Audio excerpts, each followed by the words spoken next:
Hello students, IIT brain में आपका स्वागत। आज फिजिक्स के जिस प्रॉब्लम पे हम डिस्कस करेंगे वो इलेक्ट्रोस्टैटिक्स पे बेस्ड प्रॉब्लम है। तो एक बार पहले आप उसे सुने। 2 point charges placed at a distance small r in air exert a force of magnitude f on each other. The value of distance capital R at which they experience force 4f, at which the both charge experience force 4f when placed in a medium of dielectric constant k equal to 16 is।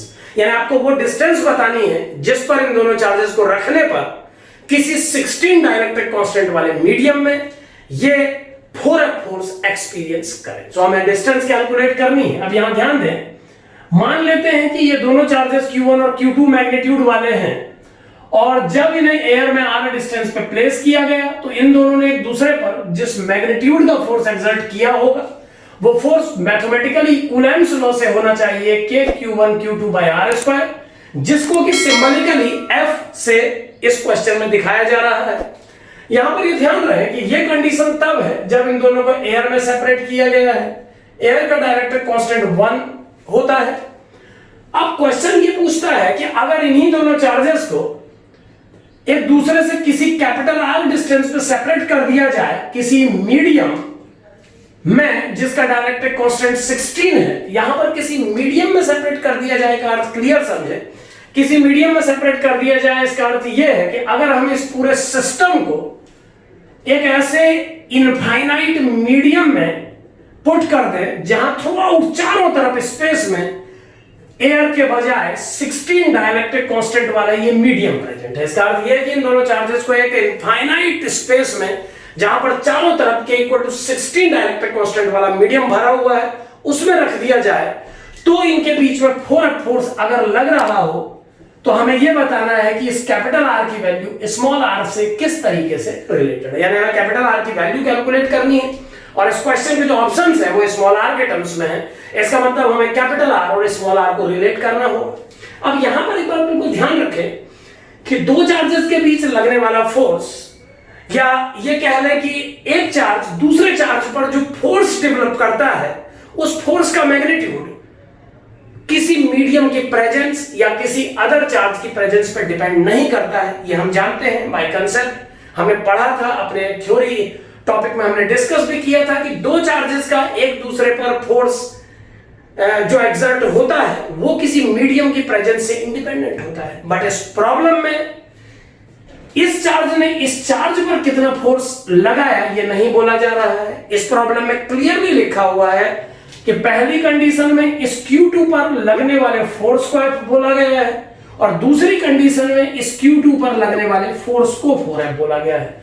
अब इस Q2 पर जो force develop होगा वो ये Q1 develop करेगा definitely. ये तो वैसे ही डेवलप करेगा जैसे ये एयर में करता था, लेकिन इन दोनों की प्रेजेंस से इस मीडियम में जो आयनाइजेशन डेवलप होगा तो उस आयनाइजेशन के कारण जो नए चार्जेस इस डाइलेक्ट्रिक मीडियम में डेवलप होंगे, क्योंकि वो चार्ज भी इस पर फोर्स डेवलप करेंगे तो क्लियरली इस पर लगने वाले नेट फोर्स में फर्क पड़ेगा। यानी इस Q2 पर लगने वाले फोर्स की वैल्यू में यकीनन चेंज आएगा, लेकिन Q1 Q2 पर जो फोर्स लगाएगा इस कंडीशन में वो उतना ही लगाएगा जितना वो सेम डिस्टेंस पे रखे रहने पर लगा सकता था एयर में।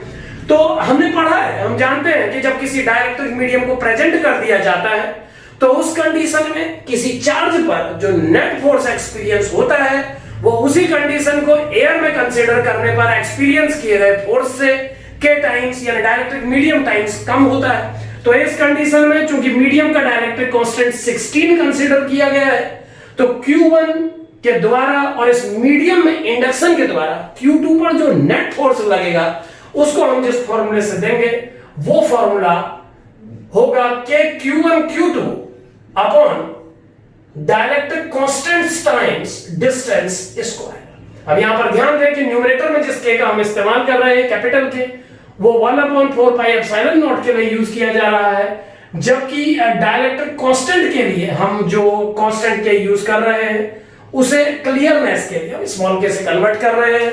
सो स्मॉल के सिंबल है डाइलेक्ट्रिक कांस्टेंट का और कैपिटल के 1/4 पाई एप्सिलॉन नॉट के लिए यूज किया जा रहा है। सो Q2 पर इस डाइलेक्ट्रिक मीडियम की प्रेजेंस में लगने वाला नेट फोर्स इस फॉर्मूले से दिया जाएगा। अब अगर हम इस फोर्स को यहां पर और क्लैरिटी के लिए मैं इसे F डैश से शो कर देता हूं, क्योंकि F नोटेशन से हमने इस फोर्स को प्रेजेंट किया है। अब अगर मैं इन दोनों फॉर्मूला को डिवाइड करूं तो हमें क्या मिलेगा, एक बार देखें। हमें मिलता है F dash upon F equal to k Q1 Q2 cancel हो जाएगा, तो ये बन जाएगा 1 upon dielectric constant times R square upon 1 upon R square, यानी फाइनली जो F डैश की वैल्यू आ जाएगी वो होगी F into R square upon dielectric constant times R square. अब चूंकि क्वेश्चन में मेंशन है कि जो K का वैल्यू है वो 16 है, तो ये बन जाएगा F dash equal to F by 16 into R square upon R square. अब R square upon R square में स्मॉल r की वैल्यू R ही है और कैपिटल R हमें कैलकुलेट करना है, जबकि ये गिवन है कि जो F डैश का वैल्यू है सेकंड केस में वो 4F के इक्वल है। सो F डैश को 4F पुट करने पर ये फाइनली बन जाएगा 4F equal to F by 16 into R square by R square, और ये बन जाएगा capital R equal to small r square by 16 into 4 यानी 64 स्क्वायर रूट, और सॉल्व करने पर ये r बाय 8 आ जाएगा। यानी कि अगर हम दोनों चार्जेस को उस मीडियम में r बाय 8 डिस्टेंस पे क्लोज ले आए, केवल r बाय 8 डिस्टेंस पे प्लेस करें, तो 16 डाइलेक्ट्रिक कांस्टेंट मीडियम में जो लगने वाला फोर्स है वो 4F हो जाएगा। तो इस तरीके से आप इस प्रॉब्लम को सॉल्व कर सकते हैं। यहां पर एक बात हमेशा ध्यान रखें कि किसी मीडियम की प्रेजेंस उसमें प्रेजेंट किसी चार्ज पर लगने वाले नेट फोर्स को वैरी कराती है, लेकिन किसी दूसरे चार्ज ने उस पर जो फोर्स लगाया होता है, किसी डिस्क्रीट चार्ज ने, वो याद रखें वो उतना ही होता है जितना वो उस पर लगा रहा था जब सेम डिस्टेंस पे वो एयर में प्लेस था। तो इन बातों का ध्यान रख के इस प्रॉब्लम को सॉल्व करें, बाकी इस डाउट से बचें। कैपिटल के जो सिंबल यहां यूज किया जा रहा है वो 1/4 पाई एप्सिलॉन नॉट है, और स्मॉल के से हम dielectric constant of the medium को प्रेजेंट कर रहे हैं। बाकी जो वैल्यू पुट कर दी गई है तो ये फाइनली आ गया 8। Thank you.